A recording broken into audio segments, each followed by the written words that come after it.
Good morning and welcome to all of you. In today's class, we are going to discuss about the surface charge and what is electric field intensity due to an infinite surface charge. Surface charge means whenever charge spreads uniformly over a certain surface, it is said to be a surface charge. Let us see how the surface charge is formed. For example, let me consider a spherical conductor of radius r. As it is electrically neutral. But if I inject some excess amount of positive charge, let us say plus q coulombs, deliberately if I introduce some positive charge inside this conductor, spherical conductor, what happens to this excess amount of charge? Because this excess amount of charge is not compensated by any negative charge, according to Coulomb's law, all these positive charges which we have introduced in excess, they should repel each other until they reach the surface of the conductor, forming a surface charge. Now you can see that no positive charge is residing inside the conductor. Whatever charge that we have introduced in excess, quickly, very quickly, it comes out and appears in the form of a surface charge on the surface of the conductor. So what is the surface of this spherical conductor? 4 pi r square. This plus q, whatever charge that we have introduced in excess, this plus q is going to distribute uniformly over the surface area of 4 pi r square. So this is what is known as a surface charge. And one of the best examples of the surface charge is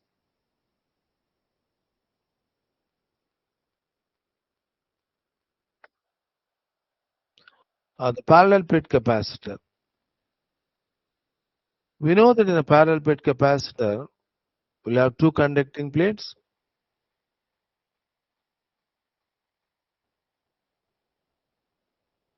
Let us say this is placed at z is equal to 0 and this is placed at z is equal to d. This carries a total positive charge of plus q coulombs. This carries a total negative charge of minus q coulombs. So this plus q and minus q, which we have shown, that charge gets distributed uniformly over the area of this plate. Suppose A is the area of each plate. This is also A. So what is the surface charge density? Rho s is equal to what is the magnitude of the charge Q divided by A.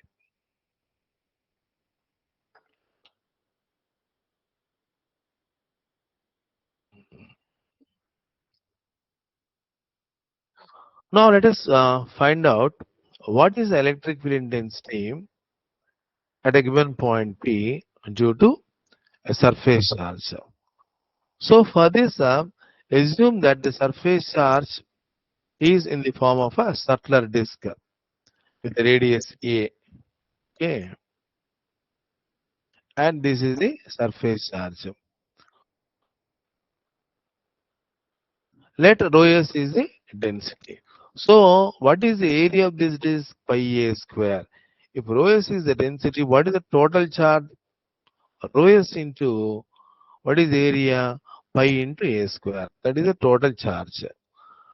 Assume that the axis of this disk is coinciding with the z axis. Axis of this disk is coinciding with z axis. So at a given point P, which is h meters above this disk, that means along the z axis at a distance of z meters, what is the expression for the electric field intensity?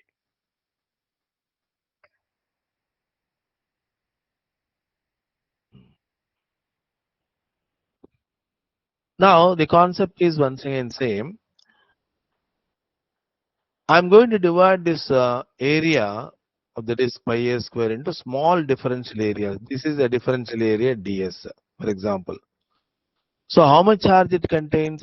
Rho s into ds. Because the area is incremental, differential, whatever charge is there, rho s into ds, I can assume that it is a point charge. So find out what is the corresponding electric field. Then you consider another ds. Find out what is electric field. Then you consider another ds. Find out what is a differential electric field at point P. Like that, you divide the total area into differential areas, each let us say having an area of ds. And you to each differential area, find out what is the corresponding value of differential electric field at point P. So when I add all these differential values of electric field intensities, I get the total electric field. So once again, because we know that integration is nothing but a summation, so mathematically how we are going to do this is at a distance of rho meters from the origin, let me consider a differential area ds. So how much charge it contains? Rho s into ds. So I can always treat this as a point charge. Find out what is the corresponding electric field intensity at point P because of this ds. So rho s into ds by 4 pi epsilon naught r square. If r is the distance from ds to point P. Okay. What about the direction? This is the direction of electric field. Okay.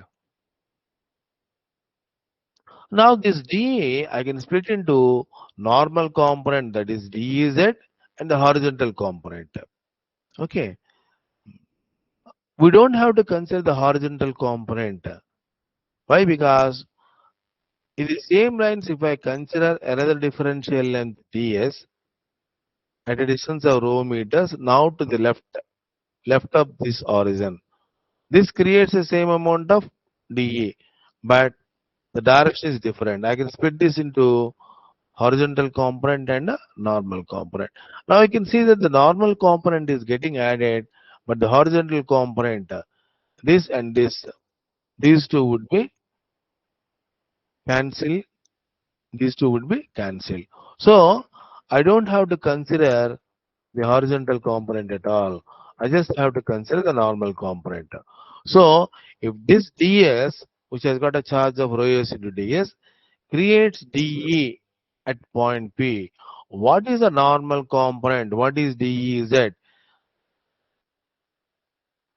I don't have to consider the horizontal component. Suppose if this angle is theta, this also would be theta. What is dEz? dE cos theta. But from this triangle, what is cos theta? H divided by R. So the normal component, in this case dEz, is given by rho s into ds by 4 pi epsilon naught r square, that is the magnitude of dE, into cos theta into h by r. So how do you get the total normal component? Integrate this one. Rho s into h by 4 pi epsilon naught integral ds divided by r cube. Now what is this ds? It is a part of the circular disk. What is the area of the circular disk? Pi into a square. How do you get this one? By varying both phi and rho, keeping z is equal to constant. So ds is equal to d rho into rho d phi. Rho changes from 0 to a, phi changes from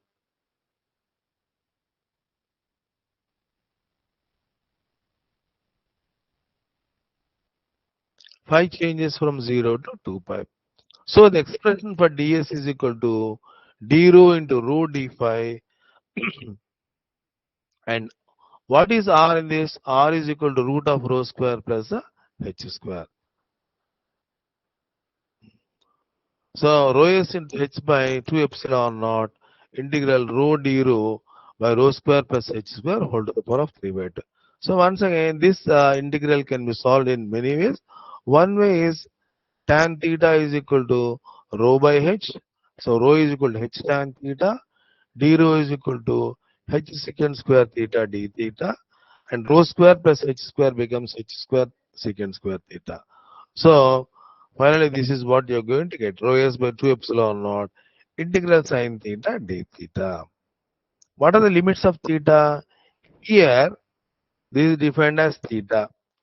So at this point, theta is equal to 0. At this point, what is theta? This is theta. Let me define this as alpha. What is tan alpha? A by H. Okay. So alpha tan inverse A by H.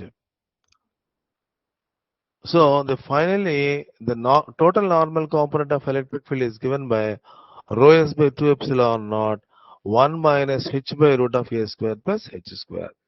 So if you have a surface charge in the form of a finite disk, circular disk, which has got a as a radius at a distance of h meters along the axis of this disk. What is the expression for the electric field?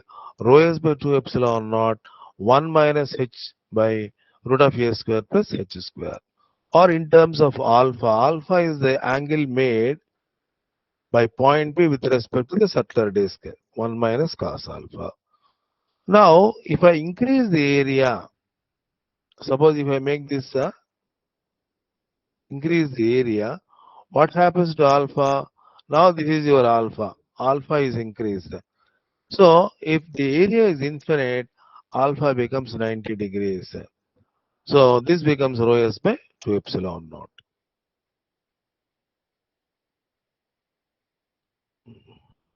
So that point that you have to observe here is for a line charge, electric field is inversely proportional to the distance. For a point charge, it is inversely proportional to square of the distance. And for infinite surface charge, it is independent of the distance. So that means, suppose you have an infinite surface charge like this.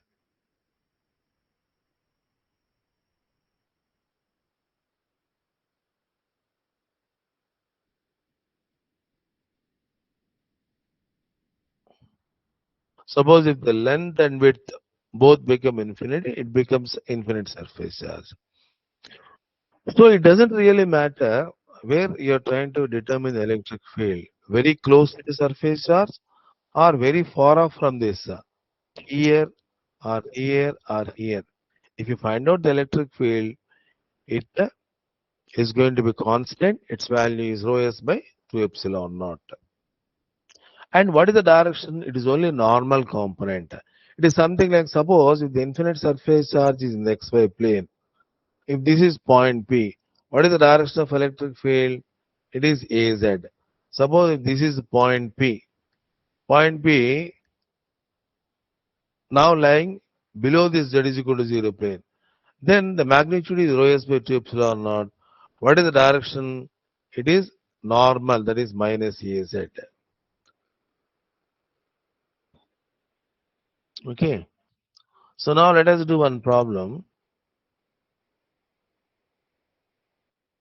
What is the electric field at a point between two infinite surface charges, plus rho s coulombs per meter square and minus rho s coulombs per meter square, lying in z is equal to 0 and z is equal to d respectively? So I have plus rho s coulombs per meter square, surface charge with a positive surface charge density at z is equal to 0 and with a negative surface charge density at z is equal to d. At any point P, what is the electric field intensity? Now, because both are infinite, both the surface charges are going to create the same amount of electric field, rho s by 2 epsilon naught. Suppose that this is the point. This minus rho s and plus rho s, because both are infinite surface charges with equal density, they are going to create the same amount of electric field, rho s by 2 epsilon naught. So we just have to verify the directions. If both are acting in the same direction, the electric field created by negative surface charge and the positive surface charge, both are in the same direction, they get added. For example, if I consider this point P, this is plus rho s, so it pushes it pushes in this direction 1 coulomb of positive charge, because electric field is nothing but force on a unit positive charge. So if I place 1 coulomb of positive charge at point P where I want to determine the electric field, this being plus rho s, it pushes. So what is the direction of electric field? Plus Az. This being minus rho s, it attracts. So both the directions of the electric field would be along plus Az. So finally they get added, rho s by 2 epsilon naught Az plus rho s by 2 epsilon naught Az. So ultimately it becomes rho s by epsilon naught Az. So this is the direction of electric field, and the magnitude is rho s by 2 epsilon naught.